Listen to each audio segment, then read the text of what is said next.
Good afternoon, class. I am teacher Terry, and I will be your teacher for this morning. Everybody stand up. And Terry, read the prayer.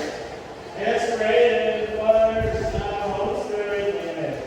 Our Father in heaven, holy be your name. Your kingdom come, your will be done on earth as it is in heaven.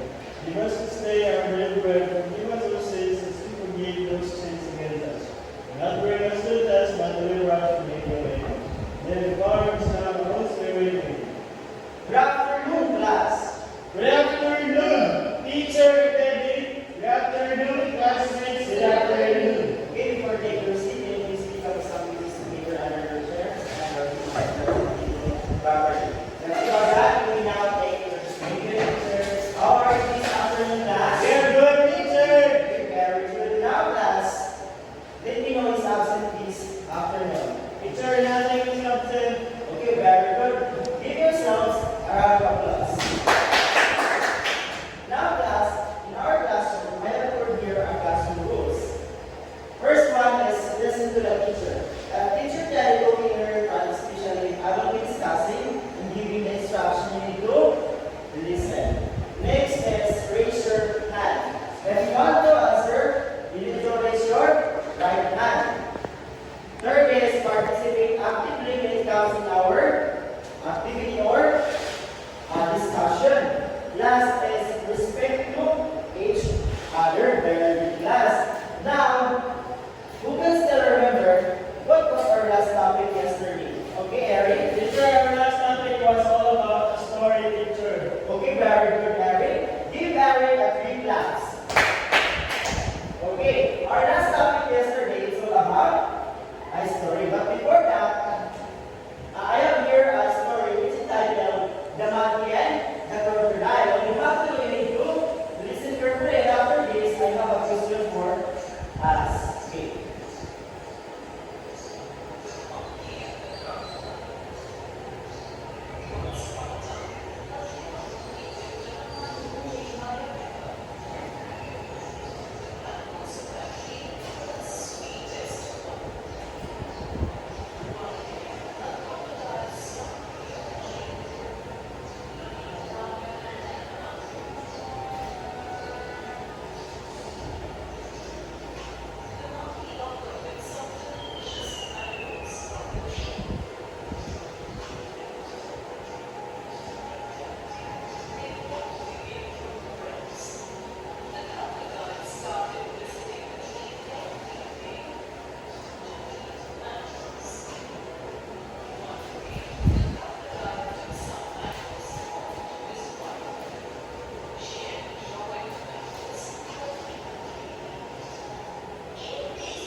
Okay, class. What is the story is all about? Monkey and the crocodile, teacher. Okay, Eric, very good. The monkey and the crocodile. Now, who are the character of the story? Monkey. Monkey and crocodile. Very good. Where does the story happen? In the jungle, teacher. Okay, Eric, very good. Now, class, do you want an activity? Yes, teacher. Okay, our activity class, I have here a picture. All you have to do is that picture, what this picture is this. Understood? Yes, teacher. Okay. What do you observe in the picture class? Teacher, it's a girl. Cinderella. Cinderella, very good. What do you think this story makes interesting, class? Teacher, the story makes interesting because of the character Cinderella, teacher. Okay, Eric, very good. Okay, Eric, do you have a favorite story? Yes, teacher. What title, Eric? The hare and the tortoise, teacher. Okay, very good, Eric. Now, class, do you have any idea, class, what is our topic this afternoon? Teacher, me. Yes, Eric. Teacher, I think our topic for this afternoon is all about elements of the story. Okay, very good, Eric. Our topic this afternoon is all about the element of the story. Very good. Now, before that class, I will read first the objectives.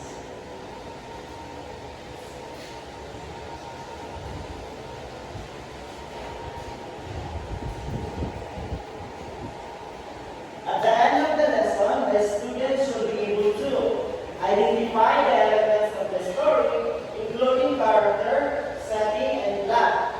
Contextualize and localize the elements of the story using examples from Filipino culture and demonstrate understanding on elements of the story through performance tasks. Help teacher take to attend these objectives.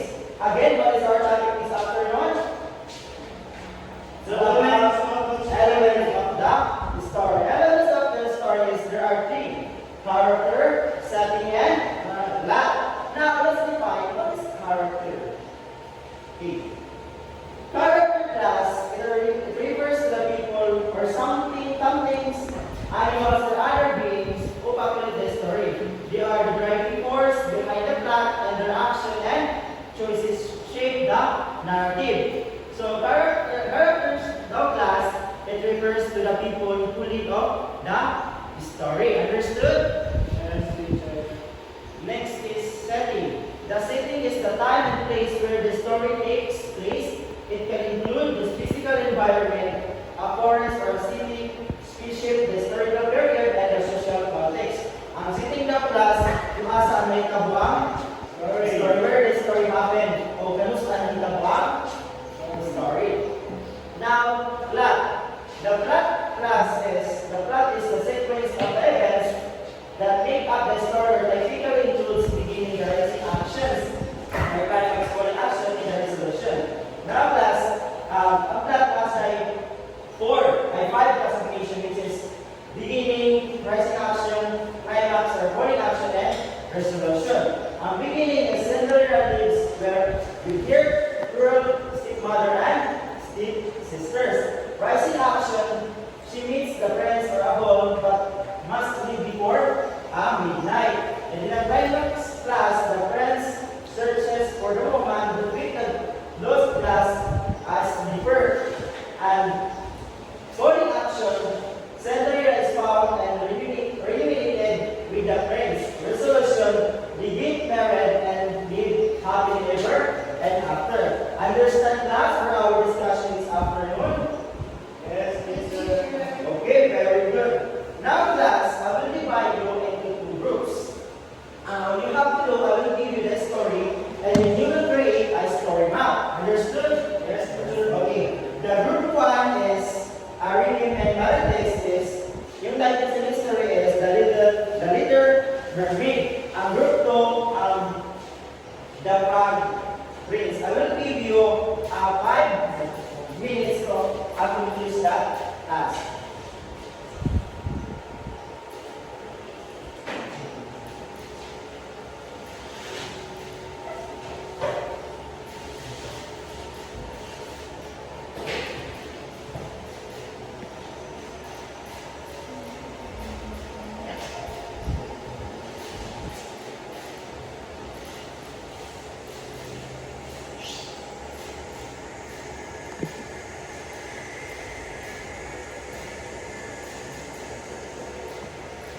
Class, you have 2 minutes left.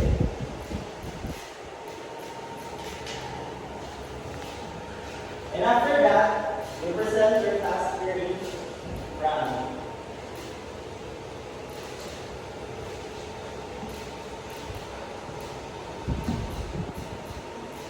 And also, we have a criteria for our activity. Creativity, 5 points. Collaboration, 5 points. Time management, 5 points. Presentation skills, 5 points.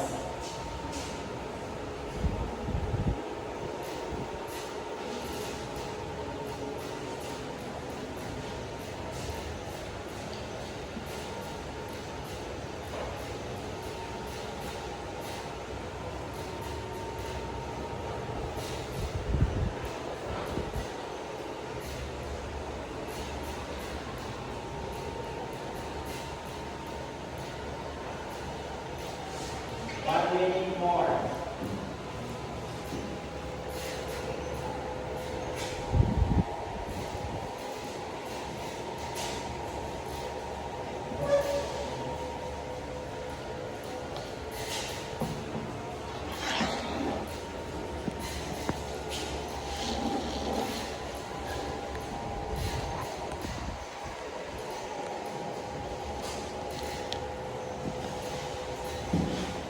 They're done.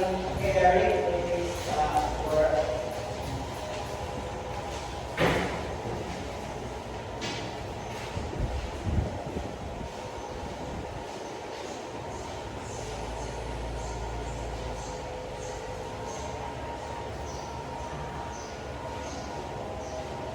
the character in the story is the frog, teacher, and the princess. The setting is the castle. The plot is the frog become a human prince, and the conclusion they will happily ever after teacher. Okay, Eric, thank you. Group 2.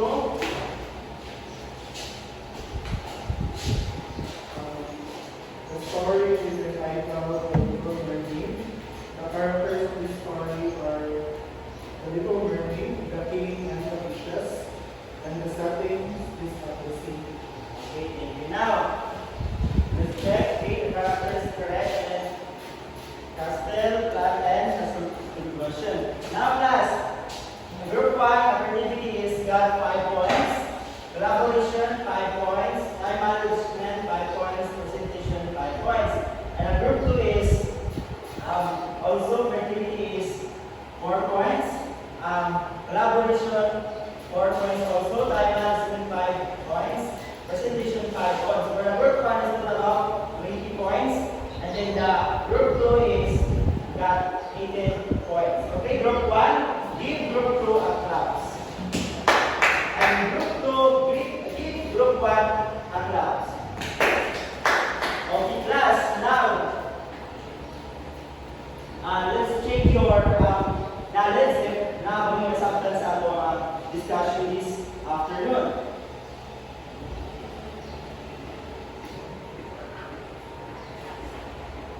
Direction. Draw a star, the following is the character, and draw the circle, the following is the setting, and draw the heart, then the following is the blank. Draw in the blank. Okay. Now, I will read first the story. The title of the story is The Little Girl and the Silver Apple. Long time ago, there is a girl who lived in a tree house. She adores visiting the apple valley to gather apples. She was out in the one morning when she came across a silver magic apple. She then shows it, and it causes her to fly. She observed a castle that is close to the cloud after 15 seconds of flying up in the air. A fairy was sitting as she opened the castle door. She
Because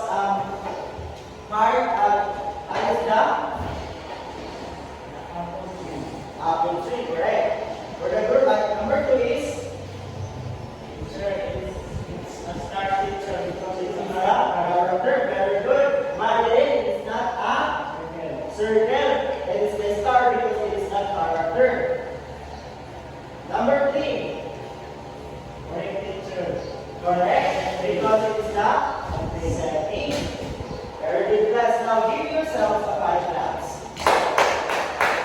Okay, very good class. Now get your assignment notebook and copy this one. And pass it tomorrow.